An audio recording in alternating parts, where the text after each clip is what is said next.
Ustaz. Kenapa? Agamanya luar biasa. Bisa didik anak saya, dan saya bisa tenang manakala dia saya tinggalkan, karena begitu amanah, paham akan ketaatan kepada Allah melalui suaminya. Walidini fadfar bidatid din taribat yadak, kata Nabi. Pilih perempuan yang punya agama, pasangan yang punya agama, karena kalian akan mendapatkan daripada kebahagiaan dan keberuntungan. Masya Allah. Sebab yang namanya kaya bisa didapat, bisa juga hilang. Betul. Kalau hanya pernikahan barometernya hanya kekayaan semata-mata, akhirnya kalau pasangan kita bangkrut bisa hancur rumah tangga kita, ditinggalkan oleh pasangan. Betul. Kalau semata-mata kecantikannya doang, 1 tahun ibaratkan saya masih cakep,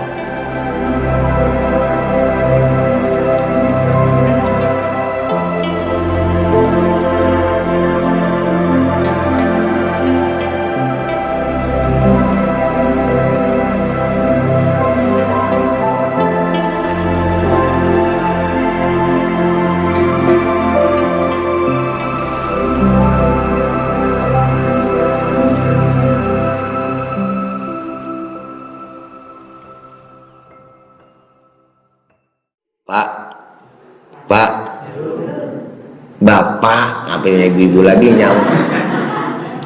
Coba saya tegur lagi, Bapak. Emang bapak-bapak biasanya tuh kalau ditegur tuh diem aja, rada malu. Beda kalau sama ibu-ibu, ibu-ibu nyaut aja, nyamber. Emang sering saya bilang wajar, karena yang namanya ibu-ibu kaum Hawa, sedangkan ini kaum Adam. Mingkem tuh Adam, kalau ibu-ibu Hawa gitu.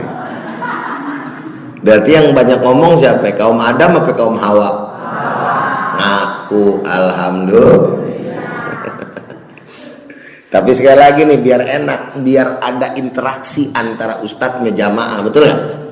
Baik, saya panggil Pak. Nah, terpaksa jawabnya. Yang kompak dong Pak. Nah, kan enak didengerin begitu. Saya mau ngasih tahu, jangan mudah untuk memberikan kata cerai. Karena yang memberikan kata cerai itu hak di suami. Haknya di mana Pak? Istri punya hak cerai nggak? Nggak ada. Walaupun minta cerai boleh nggak? Minta cerai boleh apa kagak? Bisa boleh, bisa kagak. Bisa boleh, bisa kagak gitu. Tapi itu pun harus melalui qadhi. Makanya namanya talak khulu. Meminta lepas dari suami ke pengadilan atau ke qadhi, yakni hakim. Nah kalau bapak, bini minta banyak sabarin. Bini emang begitu Pak modelnya. Tuh dia kan langsung ketawa kan, karena pelaku emang. Yang namanya tabiat bini, tabiat istri, tabiat perempuan doyan ngambek. Apa kayak diambekin juga, betul nggak? Pokoknya jadi lelaki udah salah melulu di hadapan perempuan. Bener apa kagak? Tuh ngaku lagi. Perempuan kagak boleh salah, pokoknya kudu bener. Makanya orang laki kudu sabar. Ada 2 makhluk yang kagak pernah salah, 2 nih. Yang pertama bos, yang kedua perempuan. Kalau kita punya bos udah gitu perempuan, kelar hidup lu, udah gitu. Betul gak? Maka jadi suami mesti rada sabar ngadepin yang namanya istri. Kalau istri gede ambek ampe lagi, istilahnya minta pulang ke orang tua gitu ya, minta kemudian balik ke orang tua, minta diceraiin. Jangan buru-buru nyeraiin, tinggalin, antepin aja udah. Ntar pulang bawa tentengan apaan kek, kue pancong kek bawa, Tahu kue pancong? Ada nggak kue pancong di sini? Ada ya. Bawa-bawa anak, ntar juga dia nyengir lagi, nggak usah diladenin perempuan mah. Kalau diladenin manjang, apa deh? Semuanya dikeluarin karena ingetan perempuan tuh paling kuat. Nah cuman jeleknya perempuan yang diinget, yang buruk-buruk laki. Assalamualaikum. Bener apa kagak? Kayaknya baiknya suami itu ketutup. Pak, lu jangan begitu dong Pak, gua kan lagi belain lu. Oh, oke gitu.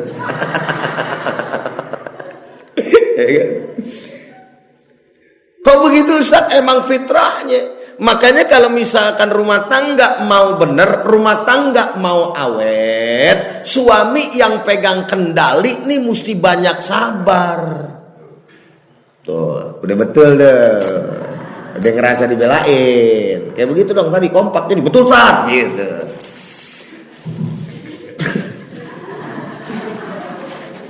Loh kenapa bisa seperti itu? Emang faktanya sih.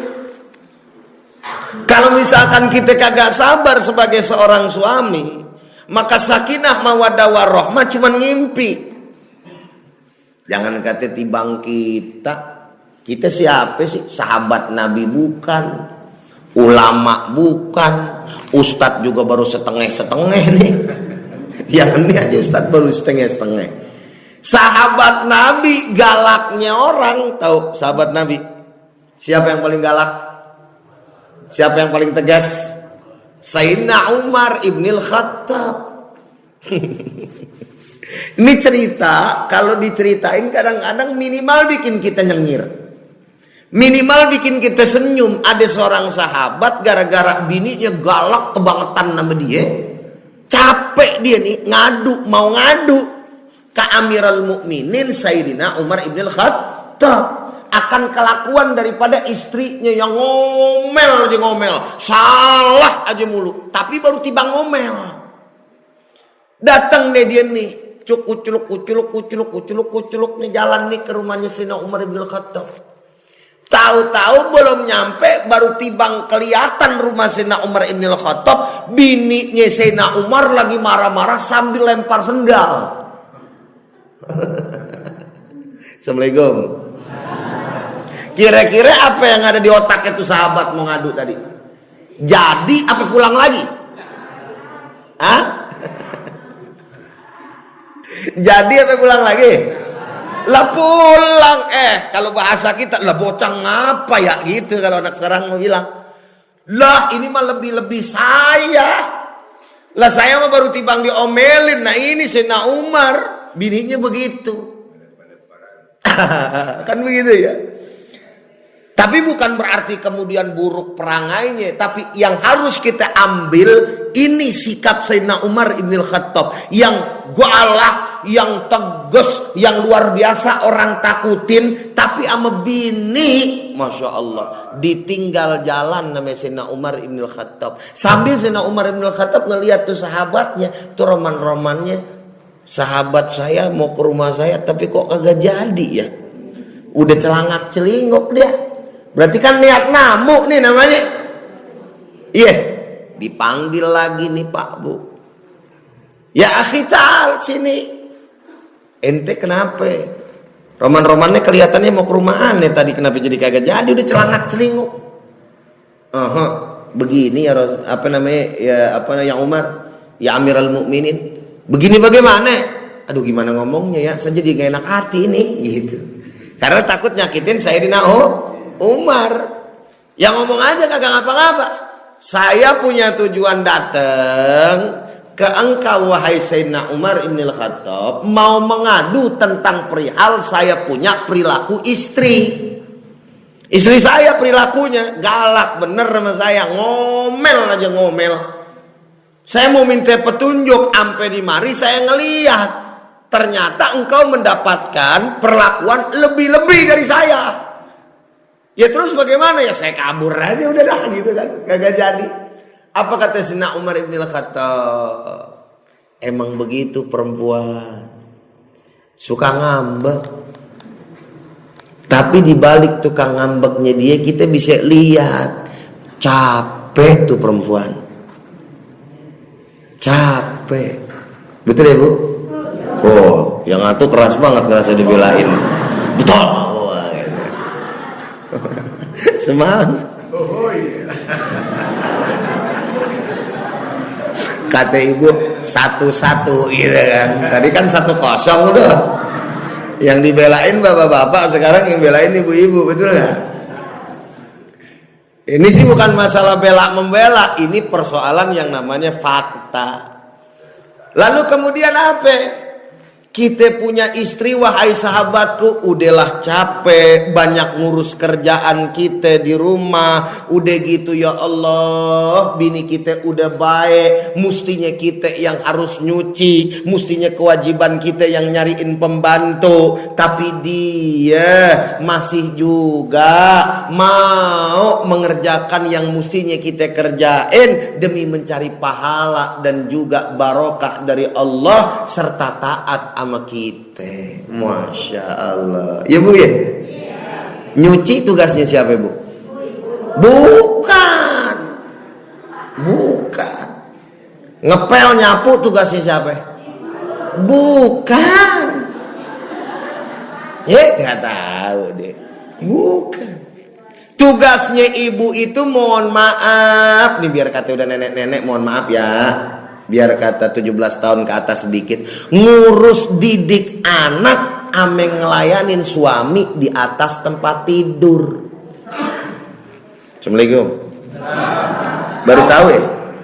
Baru tahu? Ya kasihan bener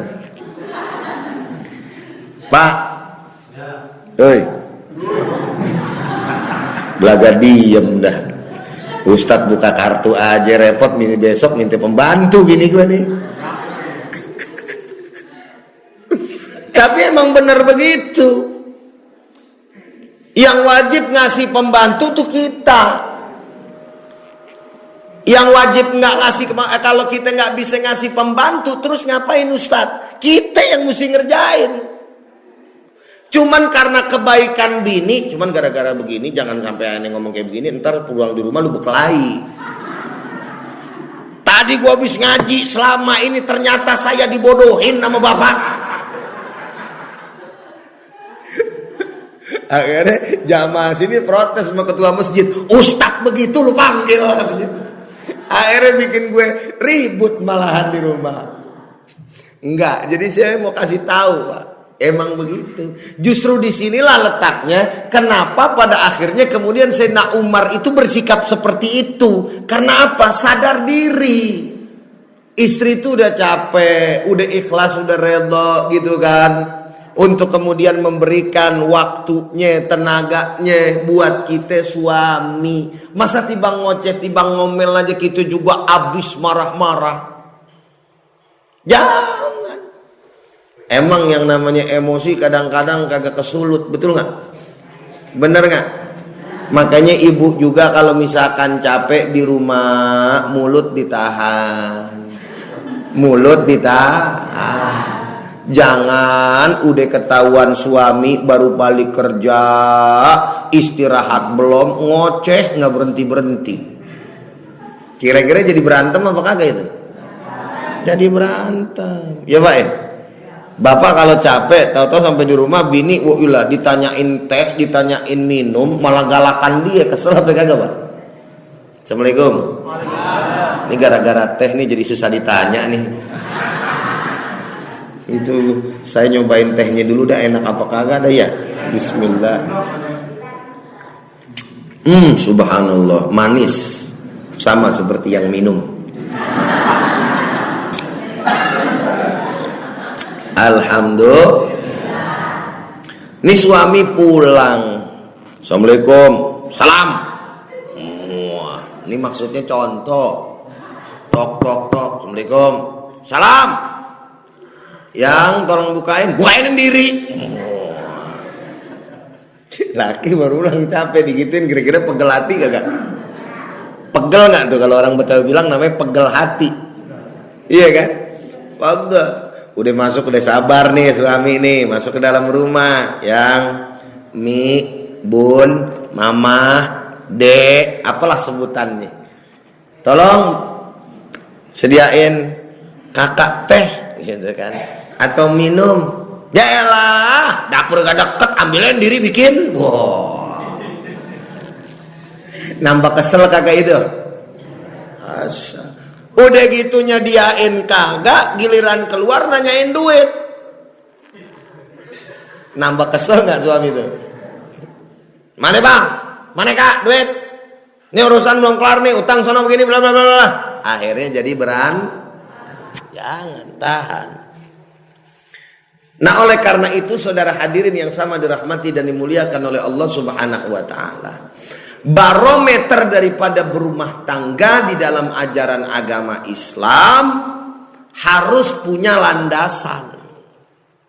Apa landasannya? Landasannya adalah untuk menjadi sarana taat ibadah kepada Allah Subhanahu wa ta'ala dalam bingkai rumah tangga yang masing-masing punya peran, masing-masing punya tugas, dan masing-masing punya hak serta kewajiban yang harus kemudian tahu dan masing-masing harus saling memahami. Kalau hal ini kemudian dimengerti dan dijalankan oleh setiap pelaku rumah tangga yang beragama Islam, maka terciptalah yang namanya rumah tangga sakinah, mawaddah, warahmah, atau yang disingkat dengan samara, gitu kan? Sakinah, mawaddah, warahmah, atau bisa juga samawa, samara, samalah dia juga.